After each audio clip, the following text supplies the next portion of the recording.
So howdy, my name is Betty DuBois, and it was interesting for me to sit through Len Schustak's presentation yesterday because my first aha moment with packets, of course, came from a sniffer. And I was teaching Novell at the time, and I was trying to explain to somebody how packet burst worked. Anybody remember Novell and packet burst? Okay, thank you, thank you. Thank you, I'm not the only one. And a friend of mine, Parker Gann, came and showed me the sniffer and showed me packet burst as opposed to explaining to me packet burst. And I fell in love. So I've been sniffing ever since, and I come from the land of sniffer big S, so I am one of the network general people that he was talking about. So, but now we do Wireshark, which is even better because it's free. So if there's anything that you don't like, you didn't have to pay for it. Okay, so I don't want to hear it. All right. So really, learn to code in C, okay, and make it better then. Or you can submit bugs for those of us like me who are completely clueless when it comes to programming in C. I don't know nothing about that. Okay, but we're going to go ahead and talk about display filters. Who was in Saka's presentation? On cache filters, right? Same thing, only totally different. And so we'll go ahead and do display filters after the fact, all right? For those of you just slipping in, got a tiny URL for you guys to go ahead and download trace files. And there's also a profile if you want to apply the profile. All right, that way you don't have to worry about her screen looks so different from mine, and why does her number in that column look different? We'll all look alike, and it'll be easier. Okay. All right. Now, okay, just what we're going to do, so I remember what I'm supposed to do. And then to start, there's a big question about where to save display filters. So we're about to take some time and make some super awesome display filters. Wouldn't it be nice to not have to type that in ever again, right, and save it, and use it over and over and over? And there's two places. One place goes ahead and saves it in what they call the dfilters file. One place saves them in preferences, in the preferences file, in your profile. One place, once I go ahead and create it, to apply it, I pick it and then I apply it. 2 steps. One place, 1 step. So let's try both and then see which one you like. Stick with it. They're good, they're bad, whichever way. Just pick one, roll with it, all right? So let's go ahead and pop open Wireshark. I do believe I've already got it running. There we go, yep, okay. And the trace file that I want you to open is the one that's called Wireshark after class nat.pcat.gz. If you don't already know, you can actually, when you save files, you can, right in within the save dialog box, ooh, sorry, I hit a good spot, it got louder. Right in the save dialog box, there's a checkbox for, to save it as GZ. Compress it. These files compress beautifully, all right? Don't suck up your whole hard drive. And then when you open them, here's the cool part, right? As opposed to like zip them, like Windows zip them, right? So the cool part is I can open that GZ file in Wireshark. I do not have to unzip it first. I know, seriously, isn't that cool? Yeah. So, yeah, I will never have to unzip a file again, okay? So, yeah, all right? So that's why it says that in the title bar. Okay, so you want to pop that one open. All right, excuse me, sorry. There we go. Now, so let's talk about where to save one. So I'm just going to do a quick little filter, and let's do one for DNS. There we go. Now you'll notice, okay, so those of you who are new, right? You'll notice the beautiful green color background, right? Green means go, red means stop, yellow means caution. We'll talk about that later, all right? But, if it's red, don't hit enter. Okay, and also too, who likes to backspace over their filters? Okie dokie, right? So here's the scoop. You backspace over it, and then you think it's gone, but it's not gone. But your little red X to get rid of it is gone, but your filter's not gone because you didn't hit enter after you backspaced. So if you like to backspace to get rid of your filters, make sure you hit enter. Otherwise, okay, you know what I mean. All right. So, so green means go, red means stop. They do autofill or autocomplete. Yay, because typing sucks. So this little blue bookmark, ribbon, whatever it's supposed to be called, that is where we're going to go ahead and save them in the D filters. Who's ever saved a capture filter in Wireshark in the new 2.0? Capture filters, saving them? Yay, one in the back, awesome. It's just like that. Okay, for everybody else, this is new. And so what we're going to do is we're going to go ahead and save it, right? I haven't even applied it, I just want to save it. And so when I hit that ribbon, there we go. I have, there's filters that are already there in case I need help, with syntax, kind of glean from one, which is a nice way to say steal. But I want to go ahead and save this one that I already have. So I hit Save Filter. Okay, comes down to my filter list. I have it with DNS. I'm going to call it, oh my gosh, what are the odds? DNS. And now I have a new saved file. That just got, a new saved filter, forgive me. That just got saved in your D filters file in your profiles. Alrighty? Well, as soon as you hit OK. There you go, boom, hit OK. Alrighty? Now, so I'm going to come back up the top. There's my little red button to get rid of everything. So for me, when I get rid of a filter, I just go for the red box, the red X up there, versus the backspace, but that's like totally personal preference, okay? Now, let's say, oh my gosh, I'm dying to do a DNS filter, aren't you? I know I am. So let's go ahead and hit that bookmark, and then you just come on down to DNS. All right, tap it, fills in, and hit apply. So I had to tap for the bookmark. Get up there. There we go. Tap for the bookmark. Ooh, my fingers don't want to work. Tap for the bookmark, scroll on down, tap, and then hit apply or hit enter. So couple steps. Okay. All right. Now let's say, oh my gosh, that's the best filter I've ever seen in my entire life. So I want it to be easier. Gee, Betty, can you do that? Of course you can. See the little tiny plus over here? Right? So it used to be a save button in 1.x. All right. Oh, who uses the legacy to 2.x? Legacy skin? Legacy skin? Seriously? Okay, well, that's cool. Good, y'all are just rolling forward with Qt. Awesome. Good for you. All right? Yeah. I'm just saying. It's all good, whatever. Now watch mine go off. Okay, now that I've said that, awkward. So it's already got, here, let me zoom. So it's already got, my filter syntax is still there, yeah. And then now we have a chance to go ahead and label it. And so we're gonna call it super duper, no, handy dandy.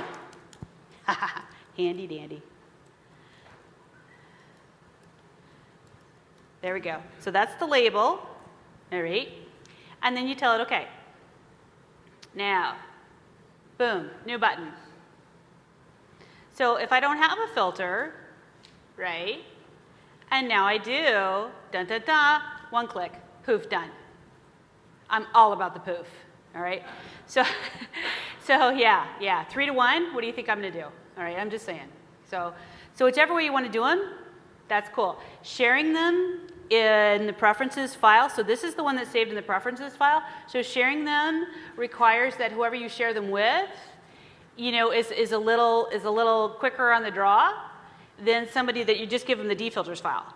Because you just give them the defilters file and they can go ahead and either replace it of theirs, so get rid of theirs, put in a new one, or they can go ahead and append what you have to the end. If you give the preferences file, they have to open up the preferences file and then paste that new filter in the right spot. So it just takes, someone more comfy with that, right? Make them do it once, it won't hurt them. You can give them the entire preferences file, all right? But me personally, I have 87 columns and no coloring rules. To me, that's a good workflow. That's the way I am. But the next person is like, no columns, it must all fit on one screen, and I need 87 color codes. So, it's like 6 of one, half does the other, right? So I don't want to give you the whole preferences file because I don't, want to push that down your throat. I just want the filters. So,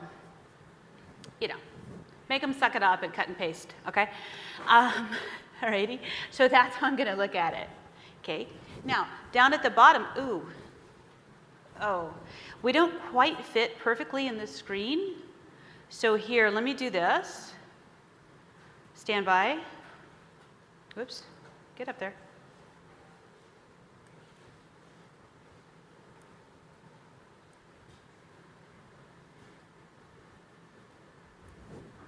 How are my sides? Can you see the whole perimeter on my sides? Move it over. Bring them both in. We're good? We're good on both sides? Awesome, thank you. Which way? Okay. So this way? Okay. Because remember, I'm opposite of you. And so is that good? Yeah. Cool, excellent. All right, because you need to see the stuff. I want to see the stuff. So down here in your status bar, you're going to see how many packets you have and how many packets are displayed. Quite often, I will ask you how many packets are displayed. It's my way of checking whether or not you did your filter right. Okay, so this is where I want you to look, okay? The best part is there's a percentage. So later on, when we do a filter that is like, oh my gosh, I wish I knew XYZ percentage, boom, done, okay? So, all right. Now I want to do this in order, so I'm going to flip back and forth between my slides, so don't judge. Okay. Oh, this one's good. All right. So, especially for y'all that just hung out with Saka, right? So, capture filters versus display filters and syntax. They're different. What's up with that? Right? So, think about it for a second. Okay? The program that's bringing the packets into the buffer is WinPCAP or libPCAP. All right? So it has different rules and different syntax for its filters. It uses the Berkeley packet filter format. I think that's one too many formats, but so I'm probably saying it wrong, but BPF filters. So Wireshark is using a different program, and it's a different syntax. Now, the reason that we want to have two is because you have two goals. So let's say my goal is to go ahead and do a capture filter. Well, your field options are kind of limited. So let's pretend this is a frame, right? Got an Ethernet header, IP header, TCP header, HTTP header. So pretty much the fields that you get to work with are destination address, source address, ether type. Ether type says, here's the next protocol, okay?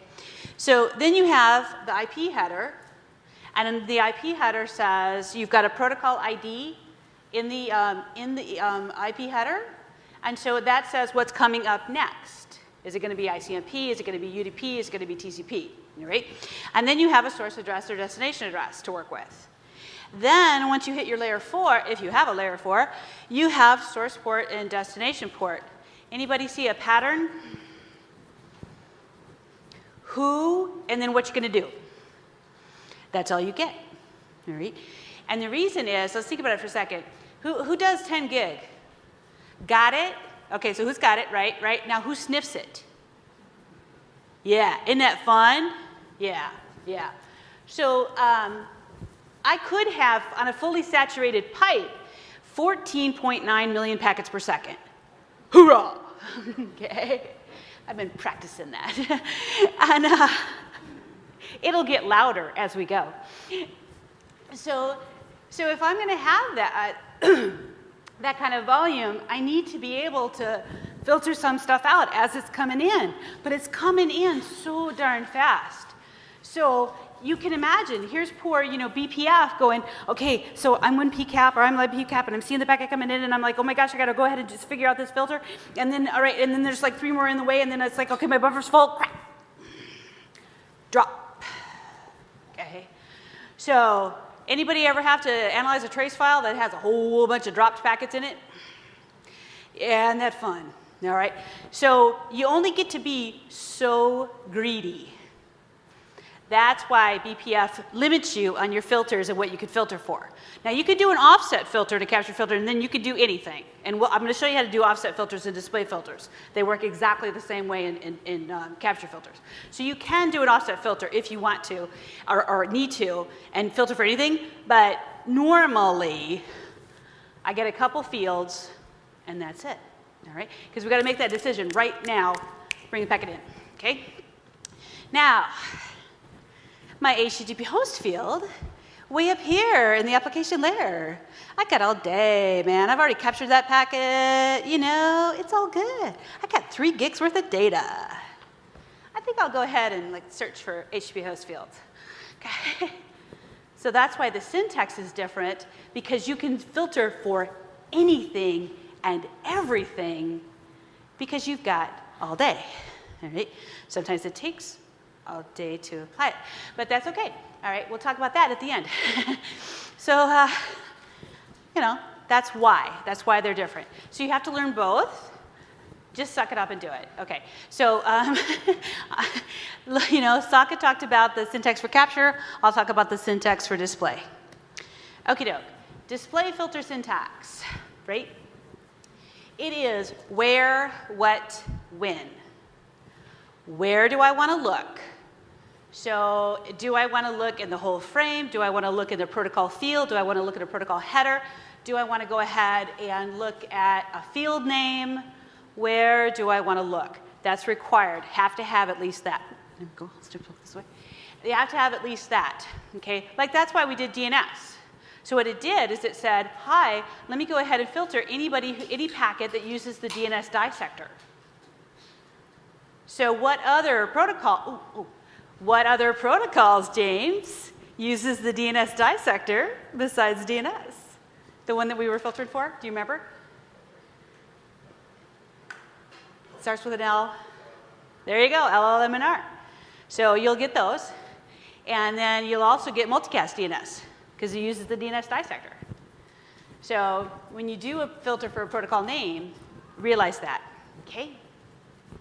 Now, after that, so, where, right, what, when. Okay, so let's do what. What is optional? What is an operator? What do you want to do with that header or field name or whatever? All right? Do you want to compare it to something else? And if so, how do you want to compare it? So some people, when they put in their operators to do comparison, they love to do symbols. Well, fabulous. Do symbols. Some people like me like to type in letters because it's easier to type. I mapped them exactly. So they are in the same order. All right? Totally personal preference. In fact, you can mix and match. Doesn't matter. Okay? So I like to use the exclamation point as a not because I'm so used to typing no shut. Right? So when I type the word not, it comes out no. So my muscle memory in my fingers, And so I like to do the bang, but the other ones I like to do the letters. Whatever's good for you. Okay. And then you can use special operators. We're going to talk about those. Okay. Then when is also optional, and that is, when the string or the value is blah blah blah. Alrighty. So yes, sir. Where? Oh, I do. Oh, how embarrassing. Okay, so nobody look at this right now, and I'm going to fix it. Because I cut it and pasted. I was up at 3 a.m. finishing these up, right? And then I did more this morning. Because I'm like, oh, wait, I got to add this. Oh, wait, I got to add this. Yeah, there was a lot of that. Thank you for catching that. Okay, so y'all, if anybody else catches anything where I screwed up, please let me know. I've been doing this a long time. I have no pride. Alrighty, rock and roll. Okie doke. What about case? Does case matter? Now, let's see. Gerald started out as a Unix guy. What are the odds that case matters? Alrighty. So for example, if I typed in capital D, lowercase n, lowercase s, red filter. You know, capital D, capital N, capital S, red filter. All right. So almost of the fields are in lowercase. But of course, I can never say all or yes about anything because it depends. There are exceptions. Okay. So some voice over IP call setup protocols, i.e. SIP, and the whole H323 stack.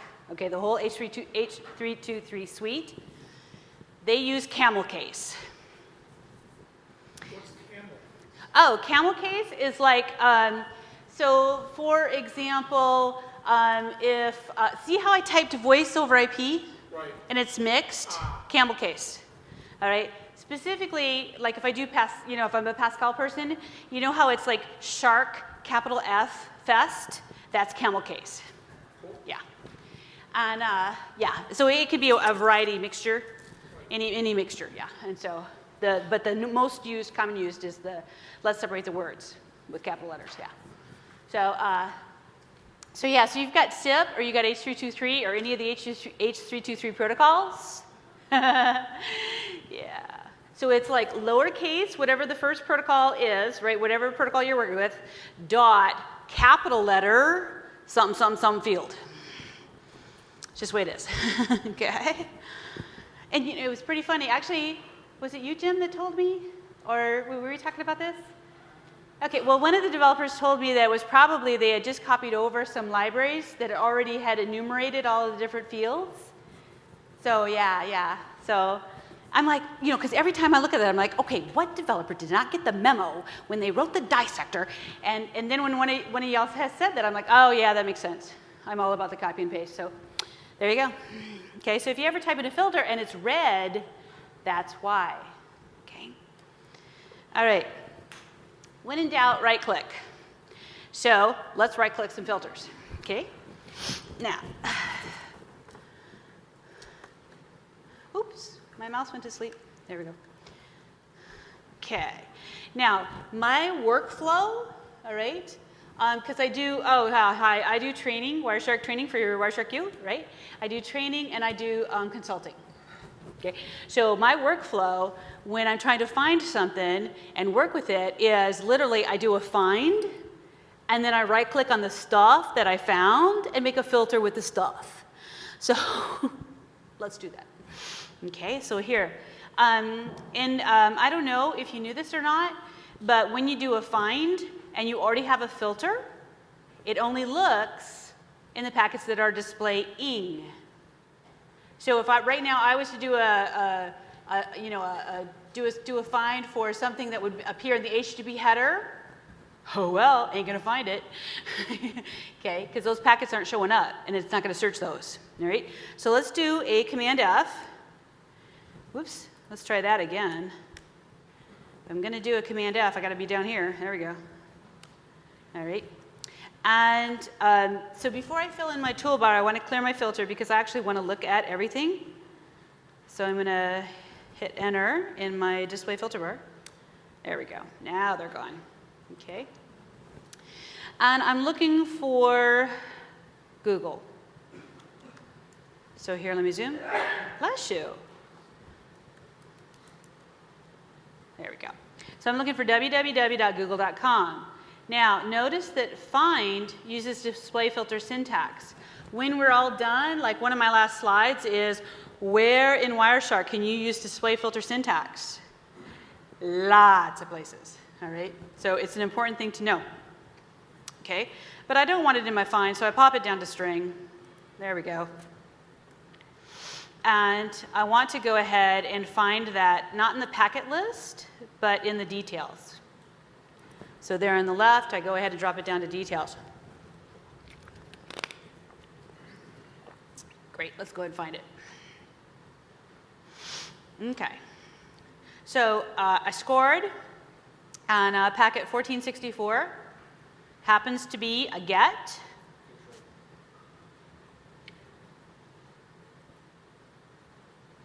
Oh, and when I'm demoing, if you can't see and or you have absolutely no idea how I got there, it's your job to stop me and say so. Here to get you hooked up? Okay, awesome. But yeah, for the rest of y'all, yeah, feel free. I don't care. It's all good. Yeah, that's why I gave you the trace files. Okay, cool. So found it in packet 1464, okay? And what I want is, now that I have found that field, get up there, there we go. Now that I've found that field, if my goal is to go ahead and find all packets that have, you know, the HTTP host of google.com, I'm going to right click. And I'm going to apply as filter. Now let's talk about these for a second, okay? So if I apply as a filter, that means pop it in there now and hit enter, okay? It's either selected or not selected. I want this, I want everything except this. Okay? Prepare a filter means pop it up there, and but don't hit enter because I'm going to edit it, okay? So I'm going to go ahead, put those in, right? No, actually, yeah, selected. There we go. Cool. Okay. Now, if I want to add to that filter, all right, now what I have to do is go ahead and say, let's see, let me find me a good field. Oh, yeah, so number one, I did not have to type this in, because who wants to type that, right? And then number two, and now I know what that field is when I want to filter again.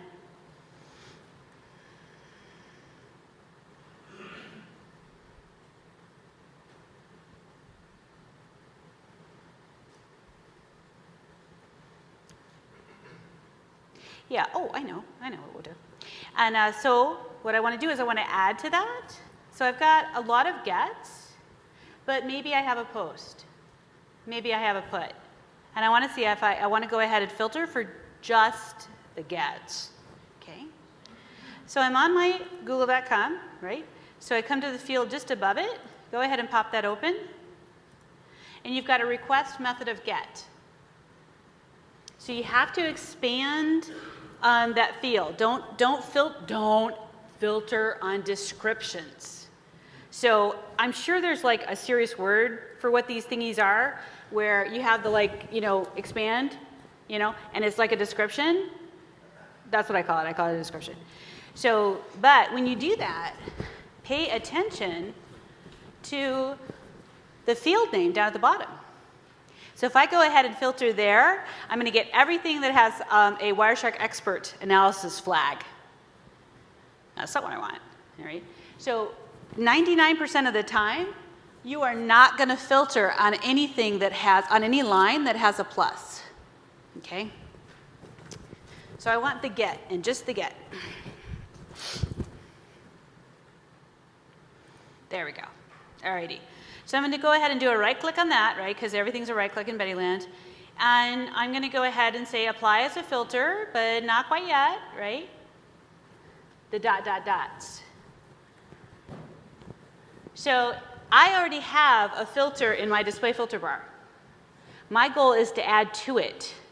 If I just go ahead and say selected, it'll clear, put the new thing in. That's not what I want, all right? My goal is to add. So using the dots, I can add. It's a build. It's the 3 dots for build. So I want to go ahead and say, I want what I already have, and I want this new thing, so I'm going to use an and.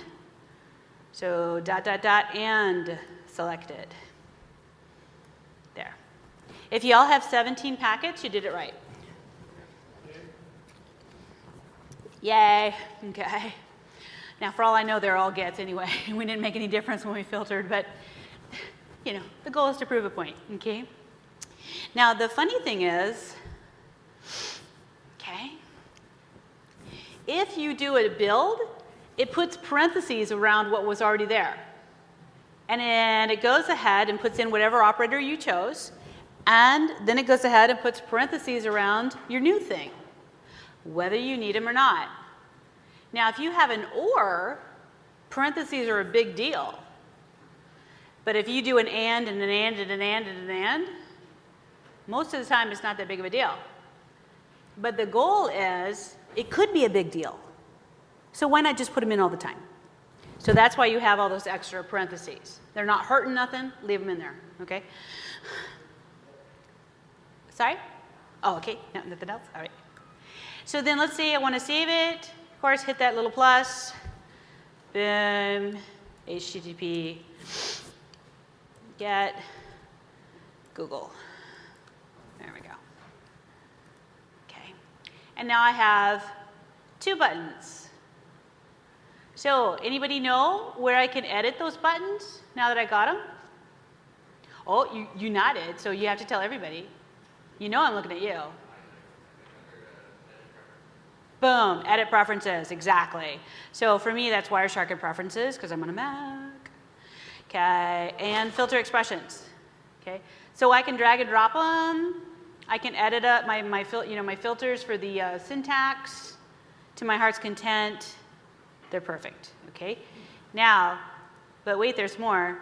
If I hit the bookmark, you can go to Manage Filter Expressions. So yeah, now they have 2 ways. Like, I don't have enough to remember. Okay, so, but the nice way is whichever one you like better. Okay, so I have a compound, and I have a right click. Ooh, one more right click. So let's go ahead. I'm leaving this filter in, okay? And let's go to Statistics and Endpoints, please.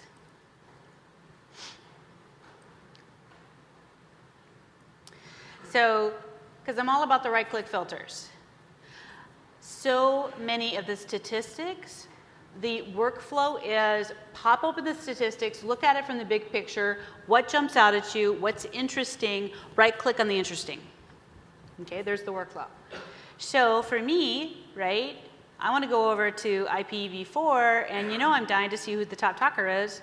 So I go ahead and hit bytes, all right. We have the inside address, that's the NAT address. So, oh, Brad. Yes, ma'am. So this trace file was from the class that John was in 4 years ago. So his traffic is in here. Right, welcome to Bettyland. So,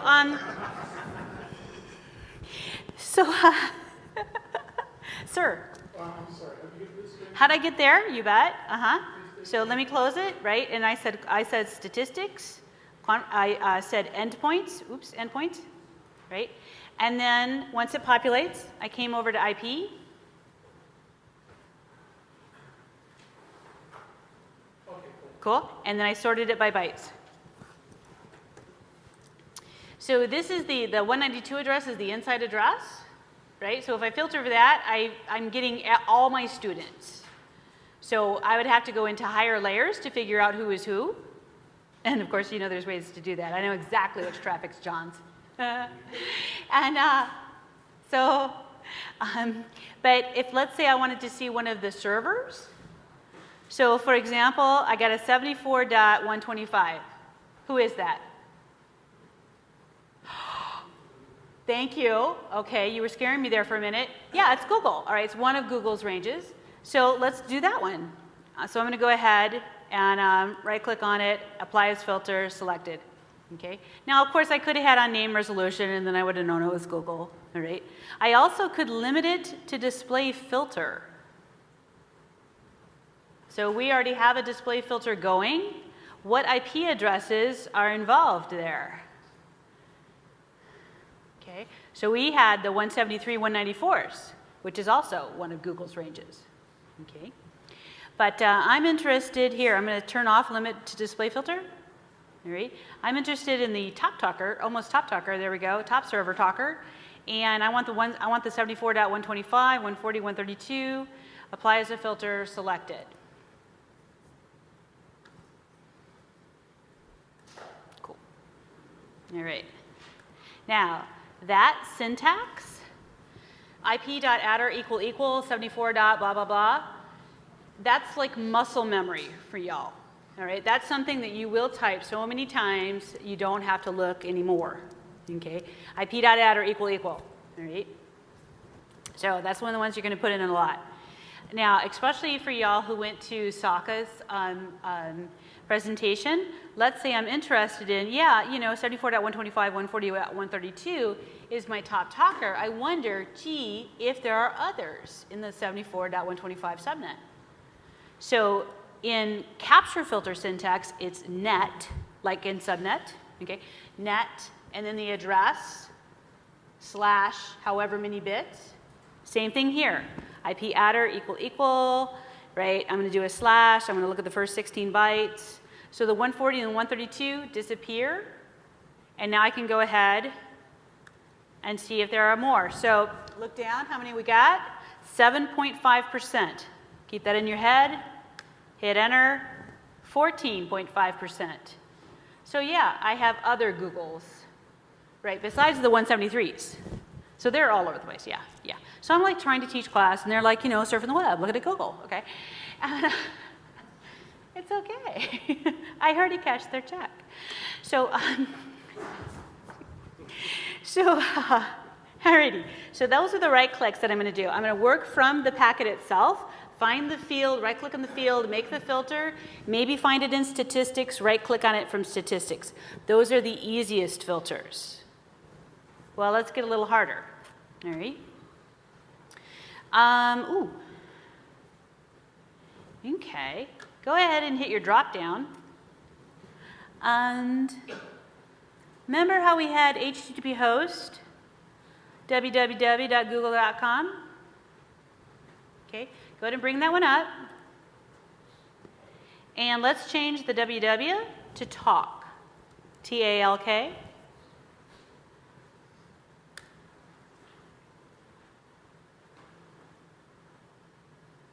Zero? What am I doing wrong?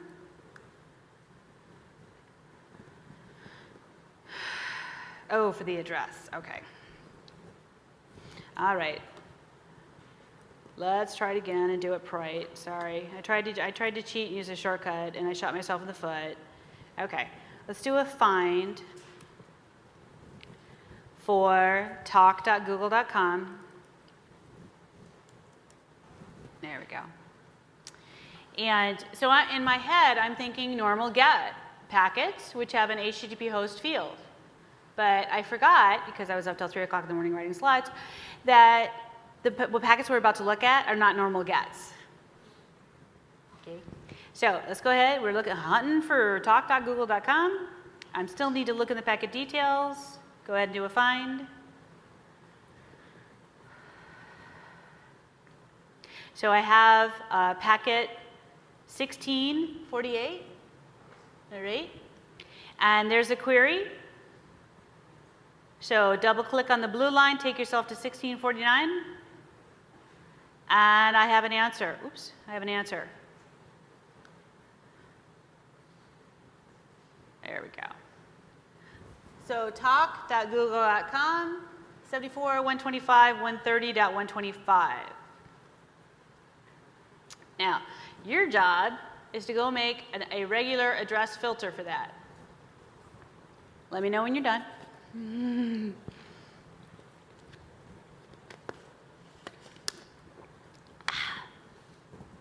Are you done now?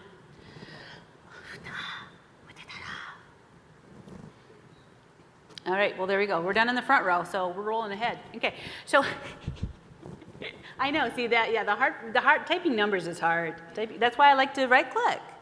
Okay, so for me, typing letters is easy. Typing numbers is a pain for me. Well, it's harder. So sometimes what I do is I cheat.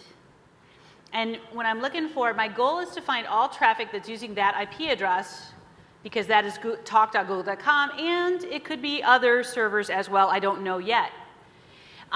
So when I see that address, I go ahead and I right click and I prepare a filter selected, right? And so I have DNS.A, which means DNS address. And then I just changed the field. If I can get that to work. There we go. And I just changed the field. Yeah, because I hate to type numbers. Cool. Now, what do you notice in the intelligent scroll bar? Yeah, a lot of it too. Wouldn't it be awesome if you knew what the percentage was for that? Like, what is my packet loss percentage for a particular server when I take a trace file at a particular offsite location? You want to know that, don't you, John? I know I do. So, what we're going to have to add is a filter for retransmissions. So, go ahead and move your slider down to packets that are black and red. There we go. There's a whole bunch of them. I scroll down to packet 2076. So you can scroll down till you find 2076. You can do Command G to go to. You can, use your intelligent scroll bar, whatever works for you. But it has an analysis in it. You can tell because it's yellow. See how the TCP description line is yellow? That's an expert color. So I pop that open. And, oops, I thought that was one that was, oh no, isn't that funny? I looked at it, but I didn't click on it. All right, let's try that again. Yes, the blue is the color for the expert. That's okay, yellow is as well. So packet 2076, come on down to the sequence and analysis section. It's highlighted in blue, it's easy to find, I hope. And we're looking for this field is a suspected retransmission. Okay? So I'm going to go ahead and highlight that field and add it to my filter. The cool part is I'll get spurious retransmissions, I'll get retransmissions, I'll get fast retransmissions. Okay?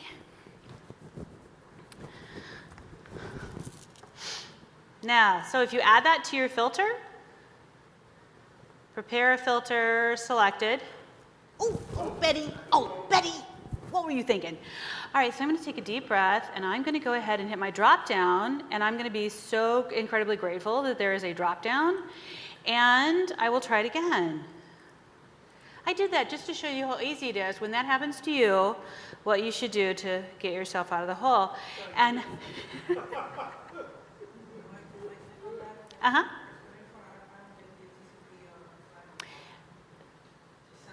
Are you on packet 2076? So 2076 all the way down to the bottom until you see the aqua blue. There you go. Excellent. So all right, so what I should have done, so I took the bullet for you. And what I should have done is ... and selected. There we go. There's my combo filter. So here, let me go ahead and show you the syntax. So if I hit enter, y'all tell me, how many packets am I going to get? 9? Yep. Okay, cool. All right, so the goal is 9. Everyone thinking positive thoughts. Bada boom, bada bing, 9.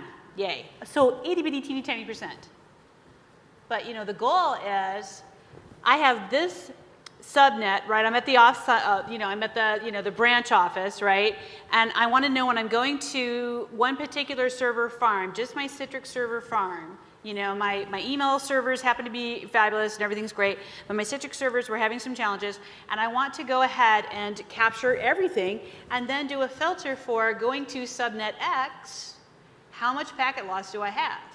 Now compare that to how much packet percentage loss do I have? Now compare that to when I go to the other server farm, the other subnet, how much packet, packet loss percentage do I have? Is it the same? Okay, well then it's not a packet loss problem. Okay. Okay. Poof. All right. So, all right. So next one. Let's see. Next one. But wait, there's more. Okay, so let's see. Did I do that? Yes. Okay. All right, spaces in syntax, do they matter? Yes and no. Yeah, it depends. So if I'm inside the double quotes, of course they matter, because now you're doing literal stuff like ASCII. And so a 20 in hex is a 20 in hex. You know, that's your space. So then they matter. Inside the double quotes, they matter. See you later. Okay. And, all right. But outside the double quotes, no, they don't matter. Okay. So, yeah, you know, so you can keep your filter tight, right? You can spread it out so it's easier for you visually to look at it. Whatever you want, okay? What about not? What about negative logic? Positive logic, all right, so I am not a programmer. I do not have that background. My brain does not work that way. And so for me, positive logic makes sense because that's how I talk. In fact, yesterday I was trying to do a filter with John, and John said, just talk it out in English. And so it's very easy to do it in positive logic. Negative logic, for me, is a little harder. All right? So let's talk about negative logic. Okay? So let's say my goal is to go ahead and have, I want to show all packets that have an IP dest of 31.13.77.58. Okay? Now, the bang or the not, I put the parentheses in, not because they're required, but because the filter will work just perfectly without them, but to help you remember that you're negating the whole thing. So I have to have both the IP destination field and that field must equal 31.13.77.58, but instead of filtering for it, I want to see everything except it. So both things, okay? Then, so so the parentheses are good there, could just kind of give you that visual reminder. All right, so if I have a packet that has a spanning tree in it, that's going to go through the filter because it doesn't have an IP destination. So not that IP destination that happens to equal 31 dot blah, blah, blah. Well, yeah, because it doesn't have IP destination at all. Yeah. All right? So you have to think about that. So if my goal was to see all IP packets that don't have that 31 dot address, then I need to say so. I need to say IP and not IP dot dest equal blah, blah, blah. All right? So you got to put them together. Now, so let's try that one. All right. I get to cheat.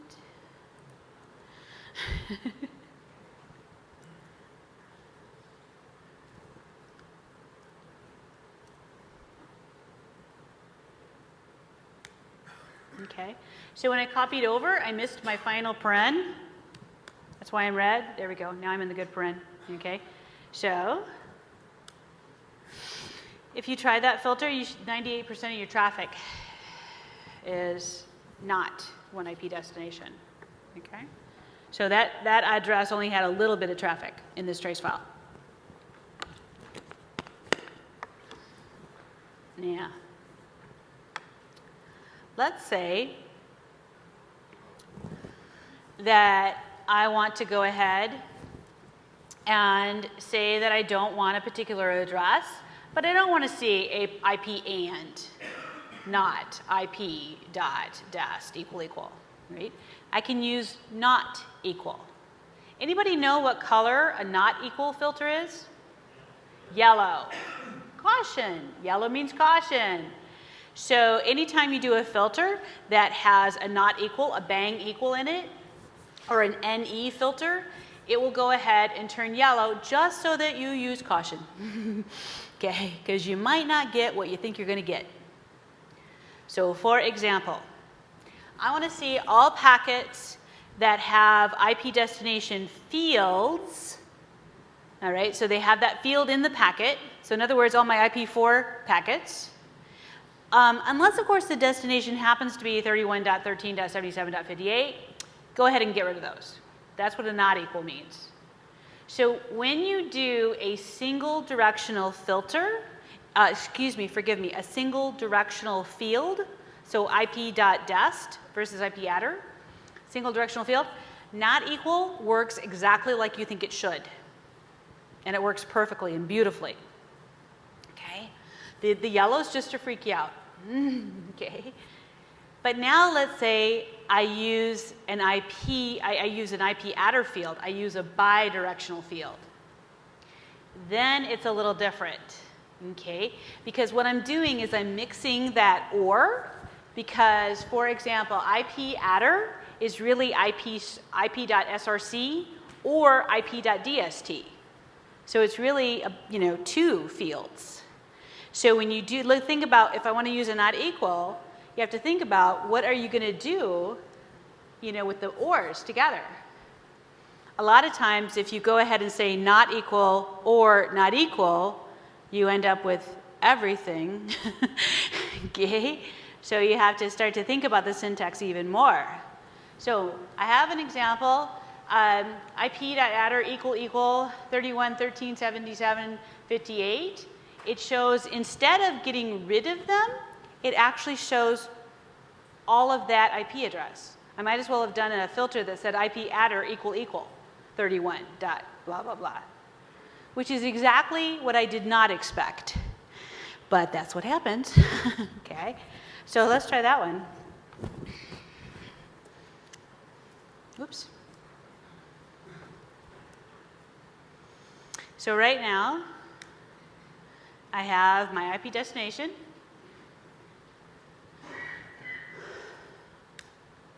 And let's go ahead and change it to IP-adder. All right.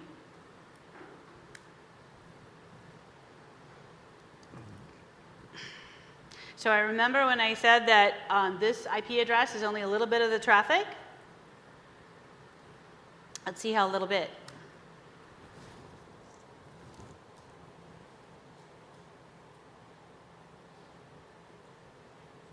No, I'm sorry, I see everything except for that address. Okay.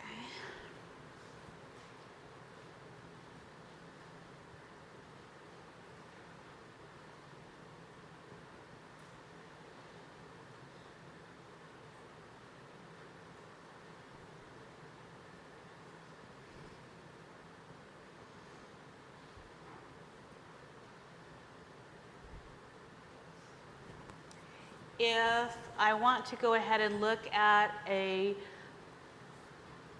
the traffic in this trace file to see if anybody talks inside the subnet, if I go ahead and try to do a filter for IP dest or for IP source and that subnet address, not quite what I want, because I want them both to be equal to 192.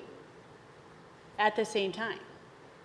So if I go ahead and say, I want to say, not 192 address, well, if I have an address that starts with 74, that's not 192, but guess what? The destination is 192. So that's not what I want. So I want both of the source and destination to be 192. So the syntax for that is, it has to be an IP, okay? And IP-adder not equal to those addresses, but then negate it. So now I have a double not. I'll never get my shoes off. Okay, so let's try that one.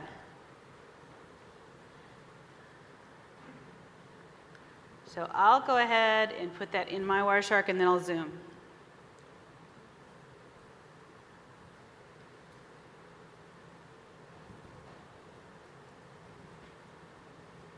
Yeah, I get the, may yield unexpected results. Please see the user guide down at the bottom. And here, let me zoom. So I want IP, but I don't want IP-adder to be 192, 168. So if, because remember, that's source or destination. So if it's source and destination are 192 as a subnet, then bring it in.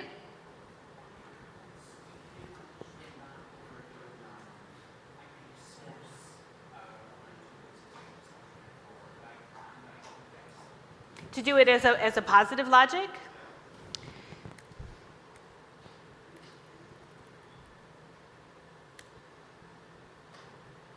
So you mean to do this, right? Wait for me, wait for me, wait for me, wait for me.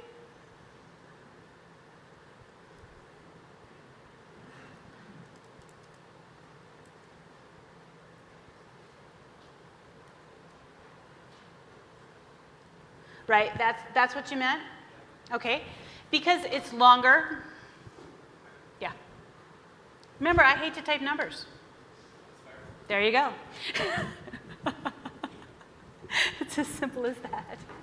But yes, you're exactly right. The logic is the same because it's a double negative, which means it might as well be a positive. Exactly. So.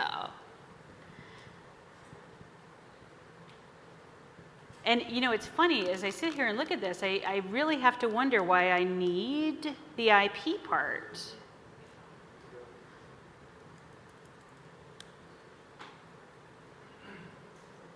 Yeah, I don't need the IP part. So let's test it, you know, because I'm not sure, right? Do I have any protocols that are unexpected? So statistics, conversations.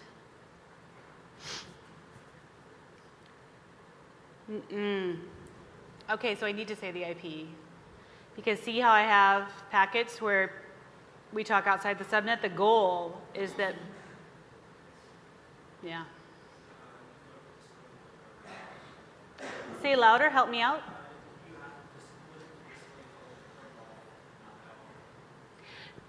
Oh, thank you. Okay, thank you. Because I know, I'm sitting there going, I thought that would work. There we go. One little checkbox, Betty, you didn't hit. Here, let me do conversations. So statistics, conversations, IP, limit to display filter. Rats. I still have some.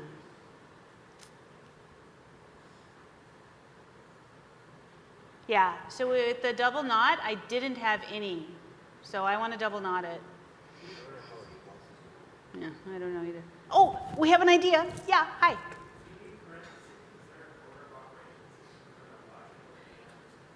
Is there an order of operations discussion? Okay, so do we use order of operations? Yes, but right now I only have 2 variables.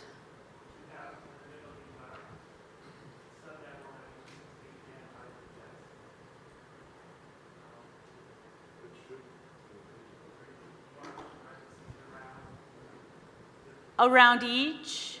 Okay, well, let's try that. Okay, so, all right, wait, let's do a packet count. 4.5. And, okay, we're going to try this, and if it doesn't work, I'll just post to Facebook on the SharkFest webpage, SharkFest Facebook page, after I figure it out, which means I ask someone else for help. And, but yeah, let's see if that makes a difference. 4.5, 4.4 packets %. I don't think it's going to make a difference, but you know.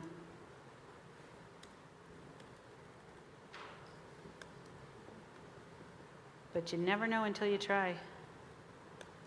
There we go. Okay, thinking only positive thoughts. Nope, I'm still at 4.4. Sorry. Yeah, good thought though. That's okay. I'll parse on that a bit, and I'll. Because believe me, I spent like 2 hours on one filter yesterday, so probably.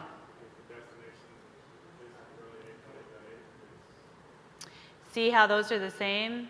But no, these are the same. So I think that the ones that are showing an IP address that seems to be outside of your scope, they're probably all ICMP. True. No, see, these are wrong, because see, I would have thought that as well.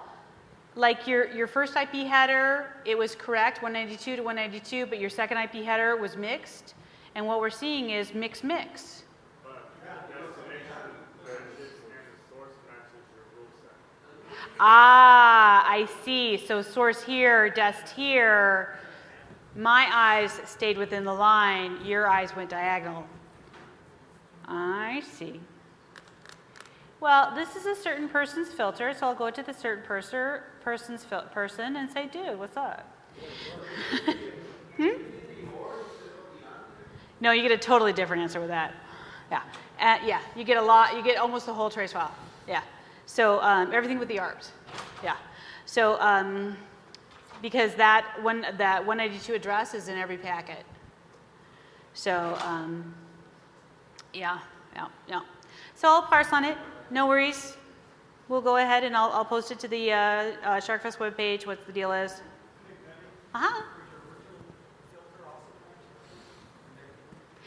Try the negative one again. Okay. I don't think we ever hit enter on the negative one. That's right. Yes, the double negative, the double not.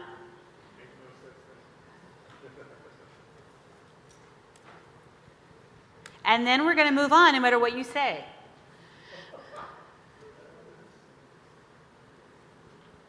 All right, so there's my double not. And, oh, down to 3.9. So I should have done it the way that I wanted to do it in the first place without, like, some people were leading me down the let's do it in the AND way, I'm just going to say. But I'm like, sure, let's try it. It's all good. I didn't know what was going to happen. There you go. That's why I try stuff. All right. Here, where nobody's breathing down your neck, you know, saying, hey, did you find it? Did you find it? Did you find it? Did you fix it? Did you fix it? Did you find it? Okay. So you can tell the not logic you have to practice a bit with. So, alrighty. Hidden fields. Let's say that I want to filter on some text that I see in one of those description lines, right, in the detail section, but there isn't a field for me to right click on. Now what do I do? So sometimes those things are in a hidden field. Not always, because there was one particular thing that I wanted and it was not a hidden field. I was very disappointed. But sometimes there might be a hidden field. So for example, Chris yesterday wanted to find all the Apple addresses in a trace file. Well, Apple has like hundreds of OUIs. So can you imagine putting in a filter for those, every single one of those different OUIs? Doesn't that sound like fun? Oh my gosh, right? Are you dying right now thinking about that in your head? So what we did is, okay, oh, that's not in packet order. Here we go. So let me clear my filter. Okay, and I happen to have some packets that, start with Apple. So let's go into statistics and endpoints, and Ethernet, and name resolution. There we go. And okay, so there's only one. Let's pretend there are 300, and they all have different OUIs. Go with me on this. So, so I'm going to go ahead and filter for that. Okay. So now that I have something to work from, all right, so I did a filter for that Ethernet address. Okay, I'm on packet 1076. Got an Apple box, right? And so in the source address, when you do the filter, see how it filters only the hex? But the word is there. It's so close. It's right there. Okay? So what you do is you go ahead and say Wireshark preferences and protocols and say, let's see if that's a hidden field. Display hidden protocol items. Oops. There you go. Display hidden protocol items. Tell it okay. Think positive thoughts. There we go. And bump, bump, bump. Oops. Go down here. All right. Now I have an address. All right. The address that's resolved. I have a new field. Any of the square bracket fields, we had this with retransmission, I forgot to tell you. Any of the square bracket fields, those are Wireshark fields. You know, those are specific to Wireshark. The other fields are like in the RFC or whatever. Square bracket fields are specific to Wireshark. So I can do a filter on any of those as well. So let's go ahead and right click on it and say prepare a filter selected.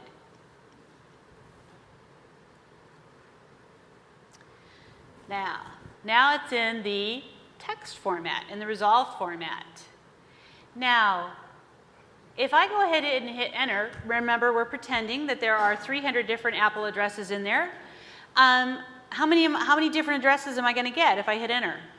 One. Yeah, that was boring. So, golly gee, I wish there was a way for me to go ahead and do a filter for, you know, part of the field, especially if it's text. Especially if it's text. So, there is. So remember we said that the equal and the greater than and all that stuff, those are called operators. There's some special operators. There's 3 different special operators. First one is contains. So I'm going to change the word from equal to contains.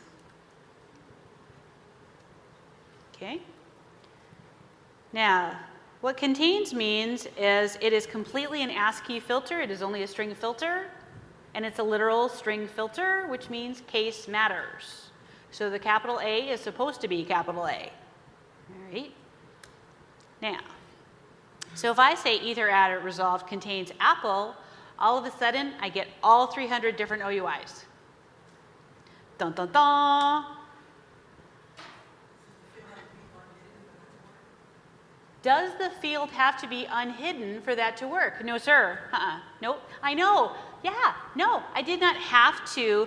Now, I didn't have to turn on hidden fields, but I wanted you to visually see the field, and I wanted to be able to right-click on it. But I could have just as easily said, and eth dot adder, right, and looked for the resolved field. Now that I know what the field name is, okay, which is why I unhide them. Now I know the field name, boom, I can type that in whenever I want, and then I can turn off the hidden fields. Because yeah, that's exactly what I want, you know, next thing I was going to do is going to turn those bad boys off. Yeah, because I don't want to see that all the time, because oh my God, scroll, scroll, scroll. Yes, sir?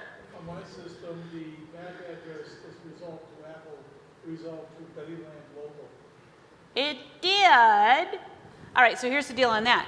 Okay, and that is going to take all the fun out of it for this particular filter. So what happened is you've got network name resolution turned on, and so therefore, and I must have turned it off. So depending on at what point you downloaded the profile within the last 3 days, the profile, of course, has changed in the last 3 days at least 6 times. Sorry, and yeah, welcome to Betty Land.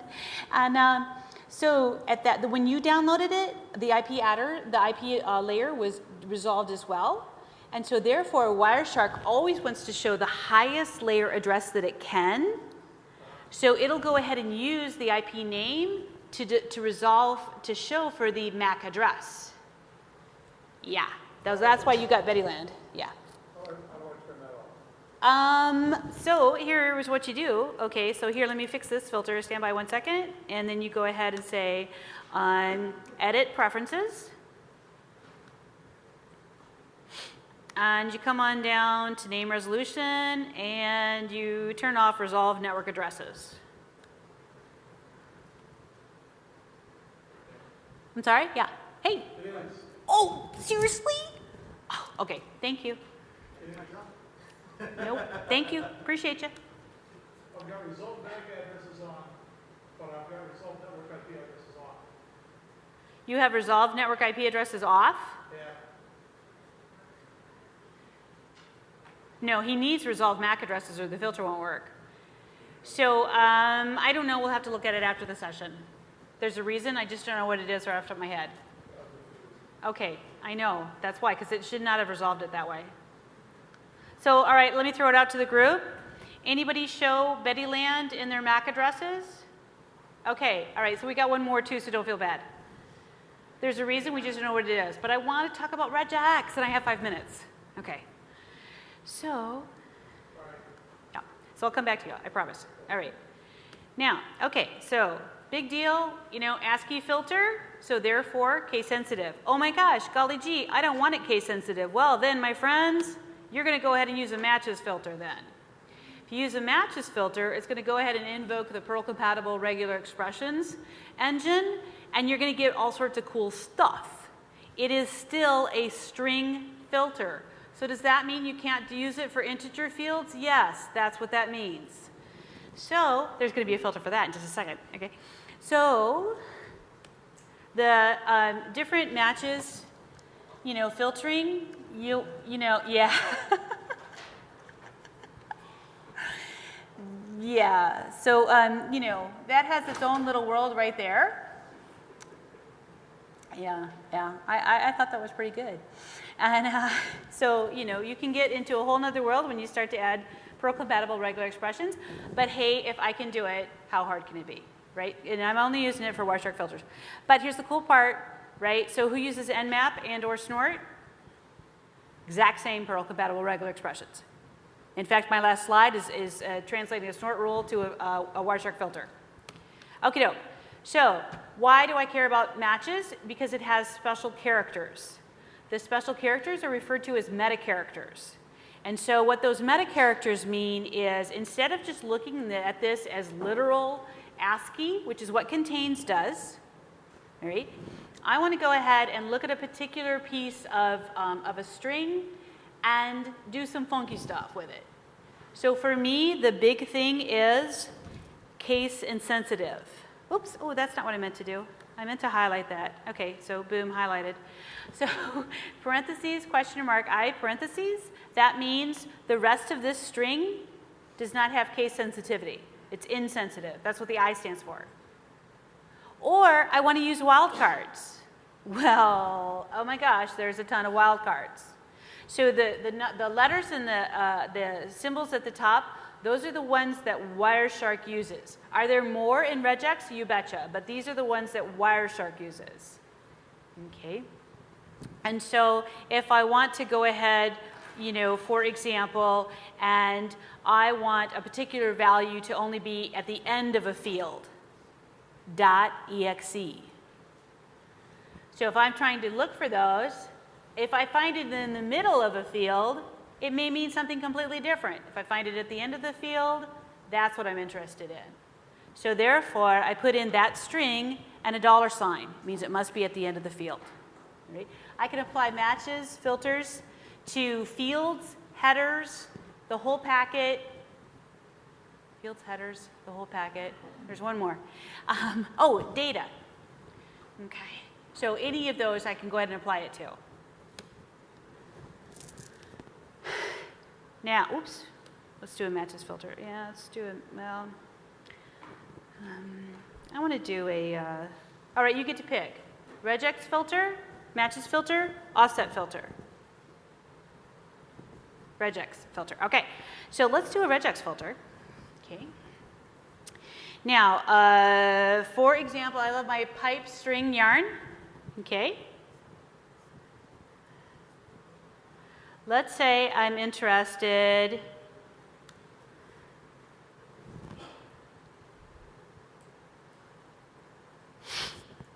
http.request, request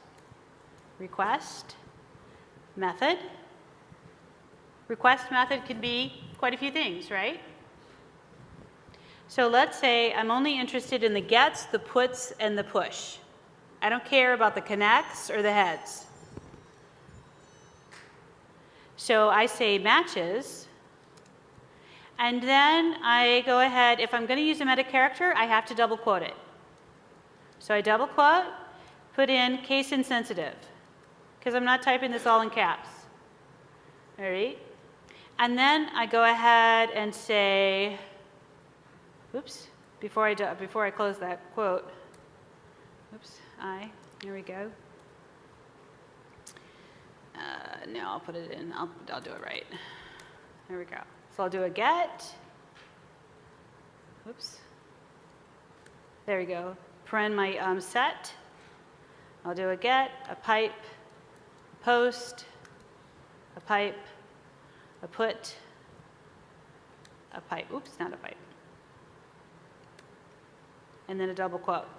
So I included my set. My goal is I want this or this or this. That's a set. I put that in parentheses. And now since I'm using meta characters, I've got to double quote it. In other words, I don't want a pipe, you know, I want it to be a meta character, not really a pipe. Okay. There we go. Double quote. Cool. So 1.5% of your packets. And I don't even know if there's posts or puts in there. Okay. But there's your syntax. So my matches can work for any type of string field. Now, what if I want to go ahead and do a filter and I want to do a range like this? Because if I did equals, what I'd have to say is http.request.method =get, or http.request.method =put, or http, isn't this fun? Okay, aren't you glad you came? So, so that's why I use the matches, okay? But remember, it's string-based. What am I going to do if I have an integer field? Can't use matches with an integer field, turns red. So what I can do, and this is actually new in 2.0, I can do a list. I can do a membership operator. So for example, oops. Now I can do it, of course, for the strings as well. Okay, but if I want to do it for an integer field, icmp.type in, you do a curly bracket, and then 13, 15, 17. So if I have any packets where the ICMP type field is 13 or 15 or 17, those packets will come through. 1x and below, we had to actually say that, icmp.type == 13, or icmp type == or, you know, which is so fun. Now I can do it with a curly bracket. Okay, how am I doing on my time? Oh, I'm over. Oh. Well, he already gave it to me. I'm sorry, do I have any packets that match that in this trace file? No. Do I have them in a different trace file? Yes.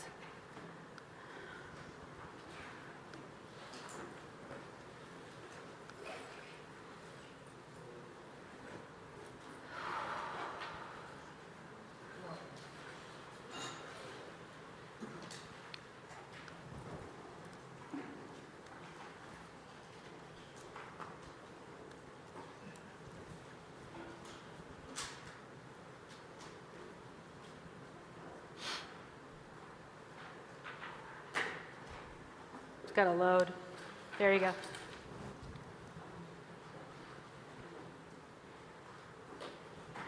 Cool. Okay. Now, so forgive me for going over. I respect your time. You know, everybody needs to go on break. So this concludes the talking portion of Betty's Land's talk. Next up is something else. If you want to ask me a question on the stuff that I didn't get a chance to do, because I always go over on time, feel free to hit me up because, yep, I'm here for the rest of the day, but I will not be here tomorrow, so hit me up. Hey, Betty, remind them to do the app. Fill out Oh, yes, remind them to do the app and the survey. Yay!